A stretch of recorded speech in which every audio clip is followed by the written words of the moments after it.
Bible Verse Daily. Apprenez un verset chaque jour. Matthieu 11h28 est presque certainement le verset de réconfort le plus cité du Nouveau Testament. Venez à moi, vous tous qui êtes fatigués et chargés, et je vous donnerai du repos. Il est inscrit sur les murs des chambres d'hôpital et sur les cartes de condoléances. Mais voici ce que presque personne ne sait sur le contexte de ces paroles. Juste avant de les prononcer, Jésus avait formulé des condamnations. Malheur à toi, Chorazin. Malheur à toi, Bethsaïda. Il a condamné 3 villes par leur nom pour leur incrédulité, les comparant défavorablement à Tyr, Sidon et Sodome. Puis, au verset 25, il s'est tourné vers la prière, remerciant Dieu d'avoir caché ces choses aux sages et de les avoir révélées aux enfants. Et alors, sans aucune transition, il a lancé cette invitation. Venez à moi. L'abruptité est délibérée. Matthieu le place ici parce que le contraste est le point central. L'establishment religieux avait reçu le message et l'avait rejeté. Les gens vers lesquels Jésus s'est tourné ensuite étaient ceux qui n'avaient aucun établissement religieux à leur disposition. Ils étaient ceux qui portaient le poids d'un système qu'ils ne pouvaient jamais satisfaire. Les mots grecs pour travailler et charger sont bien plus précis que ce que le français laisse entendre. Comprendre ce que ces mots signifient réellement vous dit exactement qui Jésus regardait quand il a dit cela. Le public de Matthieu 11h28 n'était pas une foule générale confrontée au stress général de la vie. Pour comprendre à qui Jésus s'adressait précisément, vous devez comprendre l'environnement religieux de la Judée du 1er siècle. À l'époque de Jésus, les 613 commandements de la Torah avaient été complétés par une tradition orale élaborée d'interprétation et d'application. Les pharisiens avaient développé un système juridique si exhaustif et si exigeant que les gens ordinaires, les pêcheurs, les agriculteurs, les collecteurs d'impôts, ne pouvaient pas même s'en approcher. Ce n'était pas simplement inconvénient. C'était écrasant spirituellement. Parce que l'implication du système était que si vous ne pouviez pas observer la loi, vous n'étiez pas acceptable pour Dieu. Vous n'étiez pas pur. Vous étiez à l'extérieur. Les gens qui se tenaient près de Jésus étaient ces personnes-là. On leur avait dit toute leur vie qu'ils n'étaient pas assez bons, qu'ils n'en avaient pas fait assez, que l'approbation de Dieu était perpétuellement hors de leur portée. Puis Jésus, lui-même un rabbin ayant l'autorité d'interpréter la Torah, dit « Venez à moi ». Il n'offre pas d'abaisser légèrement le standard. Il offre une base entièrement différente pour la relation avec Dieu. Le poids décrit n'est pas une charge générique. C'est le poids spécifique, accumulé et impossible de la performance religieuse qui a été placé sur des êtres humains ordinaires par un système qui bénéficiait à ceux qui l'administraient. La précision grecque de ce verset est frappante dès qu'on l'examine de près. Le mot traduit par travailler est kopiao, qui ne signifie pas une fatigue ordinaire. Il signifie être épuisé par le travail, être usé jusqu'au point de l'effondrement. Il décrit quelqu'un qui a dépassé ses limites. Le mot traduit par chargé est fortizo, de fortion, signifiant cargo ou fret. C'est le mot pour un animal de bas qui a été chargé au-delà de ce qu'il devrait porter. Ce ne sont pas des métaphores douces. Jésus décrit des gens qui sont fonctionnellement brisés par ce qui leur a été imposé. Il offre ensuite le repos, anaposis qui n'est pas le sommeil.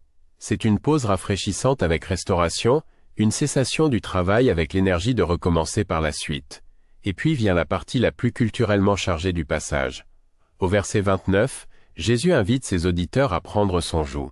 Dans la culture juive du 1er siècle, prendre le joug de quelqu'un signifiait devenir son disciple, adopter son interprétation de la Torah, se soumettre à son enseignement. Chaque rabbin avait un joug, une manière distinctive d'interpréter la loi. Jésus compare explicitement son joug à celui que ses auditeurs portent déjà. Et il dit « Le mien est doux ». Le mot doux, créto, signifie bien ajusté, bon, adapté à celui qui le porte. Son joug n'est pas plus léger parce que les exigences de Dieu sont moindres. Il est plus léger parce que la relation elle-même porte le poids. Les traditions interprétatives autour de ce verset sont instructives parce qu'elles révèlent ce que chaque tradition comprend comme le problème fondamental. Pour Luther et les réformateurs protestants, Matthieu 11h28 était un pivot évangélique. Le fardeau décrit était l'impossibilité de mériter l'approbation de Dieu par les œuvres. Le repos était la justification par la foi, le soulagement d'être déclaré juste non par l'accomplissement mais par la grâce. Luther a lu ce verset comme une réfutation directe de tout le système médiéval du mérite. L'interprétation catholique, tout en affirmant pleinement la grâce dans ce passage, a eu tendance à situer le repos au sein de la vie de l'Église et des sacrements. L'invitation à venir est médiatisée par la communauté, la confession, l'Eucharistie. Le repos n'est pas simplement une décision, mais une participation continue à la vie du Christ à travers les structures de l'Église. La théologie orthodoxe orientale introduit le concept de théosis dans la lecture. Le repos offert n'est pas simplement un soulagement psychologique du fardeau. C'est le commencement de l'union avec Dieu, une participation à la vie divine qui transforme celui qui y entre. Ce que les trois traditions partagent est la conviction que le repos n'est pas quelque chose que vous produisez en vous-même. Il vient de la proximité avec Jésus. Le mécanisme diffère. La source est la même. L'une des distorsions subtiles qui arrivent à se verser dans l'usage populaire est qu'il est réservé aux personnes en crise aiguë. Nous le citons aux funérailles et dans les chambres d'hôpital, ce qui est approprié. Mais le grec ne dit pas « venez à moi tous ceux qui souffrent de manière catastrophique ». Il dit « venez à moi tous ceux qui êtes épuisés et surchargés ». C'est une invitation beaucoup plus large. La fatigue que Jésus décrit inclut la personne qui est épuisée par l'écart entre ce qu'elle est et ce qu'elle pense devoir être. Elle inclut la personne qui porte une culpabilité d'années passées qu'elle ne peut pas secouer. Elle inclut la personne fatiguée par la performance, par le besoin de paraître bien, par le poids des attentes des autres, par l'effort écrasant d'essayer de mériter l'approbation de Dieu, de sa famille et d'elle-même.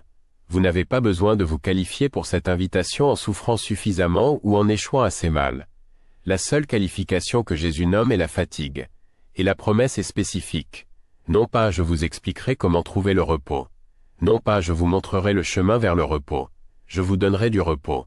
Le don est son acte, non le vôtre. Vous apportez la fatigue. Il fournit ce que la fatigue ne peut pas produire par elle-même. Matthieu 11h28 a été prononcé directement après une condamnation et en contraste direct avec un système religieux qui avait écrasé des gens ordinaires, avec des exigences impossibles. Les mots grecs décrivent un épuisement au niveau de l'effondrement et une surcharge d'animal de bas. Jésus offre un joug non pas plus léger en termes d'exigence, mais plus doux dans sa nature, parce que la relation avec lui porte le poids que la loi ne pouvait pas porter.